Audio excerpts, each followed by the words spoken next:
El último punto, muy interesante, cómo era la cultura, cómo era la ciencia a finales del siglo XIX. Acordaos que la parte de arte la vamos a ver toda junta, la veremos dentro de un par de meses, en abril. Juntaremos todos los periodos artísticos, todos los distintos estilos artísticos de toda la historia que hemos estudiado y lo estudiaremos como un tema aparte. Además vamos a hacer una actividad chula. Entonces vamos a empezar con la cultura y la ciencia a finales del siglo XIX y lo primero de todo vamos a empezar con las corrientes de pensamiento. O sea, ¿qué pensaba la gente en ese momento? ¿Cuál era el sentir de la época? Partimos del romanticismo. Acordaos que es un estilo artístico, pero también es un estilo literario, es una forma de pensar que partía de la base de que lo importante era el subjetivismo, eran los sentimientos, las emociones. Estaba reaccionando un poco al estilo anterior, a la manera de pensar anterior. Acordaos la manera de la ilustración, del racionalismo, de poder explicar todo, que todo fuera muy lógico, muy coherente. Y en el romanticismo, en el siglo XIX, hay una reacción a ese academicismo, a ese ser tan cuadriculado. Lo que se buscan son los sentimientos. De ahí nacerá el nacionalismo. Es un sentimiento, es el sentimiento de pertenencia a algo. Puede ser más o menos real, pero que no se puede demostrar, es un sentimiento.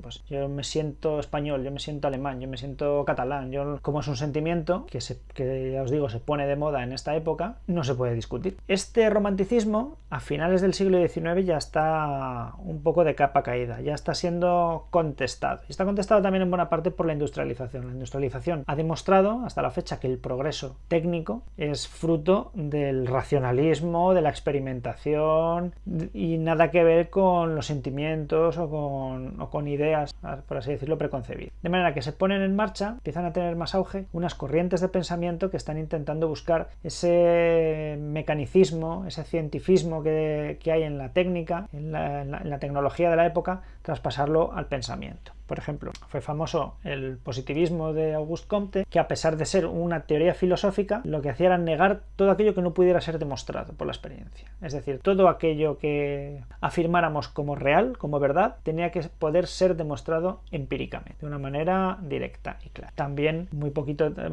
conocemos el marxismo. Acordaos de Marx y Engels, aquellos que firman el manifiesto comunista, que hablan de cuando empezó el movimiento obrero, cómo hablan de cómo la sociedad está configurada con respecto a las clases opresoras y las clases oprimidas. Según el marxismo, la realidad estaba cimentada, estaba manipulada, por así decirlo, por una clase dominante, que era la que controlaba la religión y la cultura. Tanto la religión como la cultura estaban enfocadas a justificar el dominio de una clase social sobre otra clase social. De manera que, según el marxismo, la historia habría que interpretarla no desde el punto de vista de los historiadores antiguos o de lo que contaran las crónicas, sino de las realidades económicas, porque la economía era lo que explicaba todos los movimientos y toda la historia de la humanidad. También con cierta relación al marxismo y al positivismo tenemos el utilitarismo. Este utilitarismo, los mayores defensores fueron Mill y Bentham, este utilitarismo lo que concibe es que lo que realmente vale es aquello que es bueno para la sociedad, lo que es útil para la sociedad. De manera que todo lo que no fuera útil para la sociedad pues debía ser considerado como algo negativo. Conocéis a este señor, conocéis a Darwin y conocéis su teoría de la evolución de las especies, y también hemos hablado en clase del darwinismo social, cómo transponer esta teoría de la evolución de las especies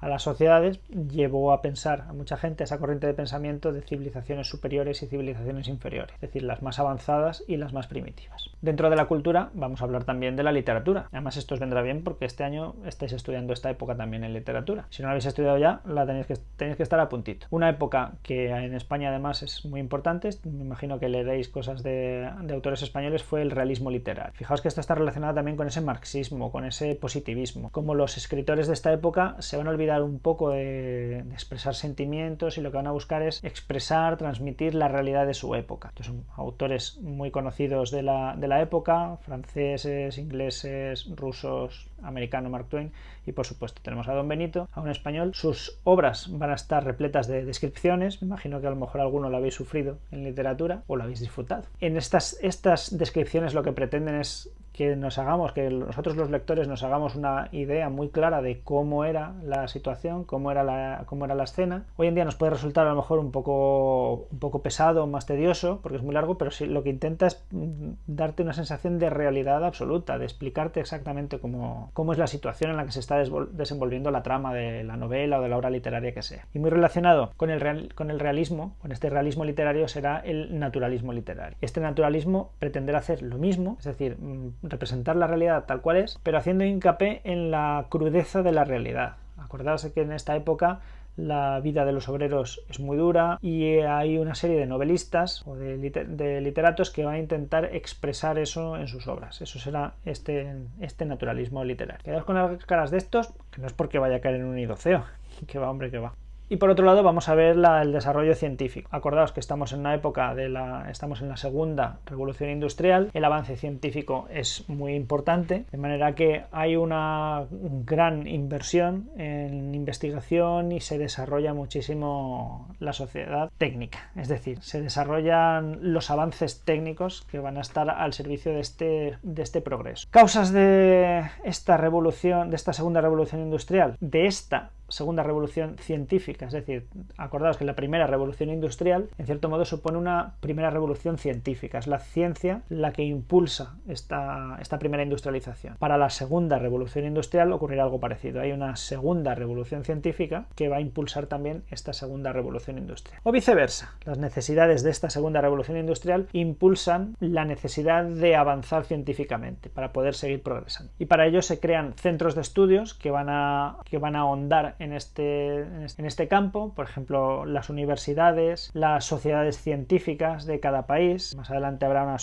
sociedad europea, las revistas científicas especializadas que van a promover la investigación en determinados ámbitos, o los centros tecnológicos, institutos especializados en aspectos concretos para desarrollar aspectos concretos. Otra causa, aparte de estos lugares, de estas entidades, es el prestigio académico. En esta época, ser un científico de renombre tiene un gran prestigio social. Más que económico, será un prestigio social, será alguien muy respetado. Acordaos que en el antiguo régimen el respeto venía dado por el nacimiento, por el apellido. A partir de las revoluciones liberales y la sociedad de clases, el prestigio viene dado por la posesión de los bienes, es decir, por la riqueza. Y en esta época, además, en esta época de progreso, de sensación de que el progreso nunca acaba, de que la humanidad está avanzando muy rápidamente, pues el prestigio académico también va a dar un gran prestigio social. Otra causa de la revolución científica son las exploraciones. Cada vez se conoce mejor el mundo. Pensad que África se está descubriendo a finales del siglo XIX, no se conoce el interior, no se ha ido nunca al Polo Norte, no se ha ido nunca al Polo Sur, no se sabe exactamente lo que hay allí. Mira que hay una serie de expediciones, tanto en las zonas tropicales, en las selvas, en el interior de África, como en las regiones polares, como en los océanos, que lo que pretenden es cartografiar todo el mundo, conocer todo el mundo, y de esa manera conocen también nuevas especies animales, nuevas especies vegetales, nuevos grupos humanos en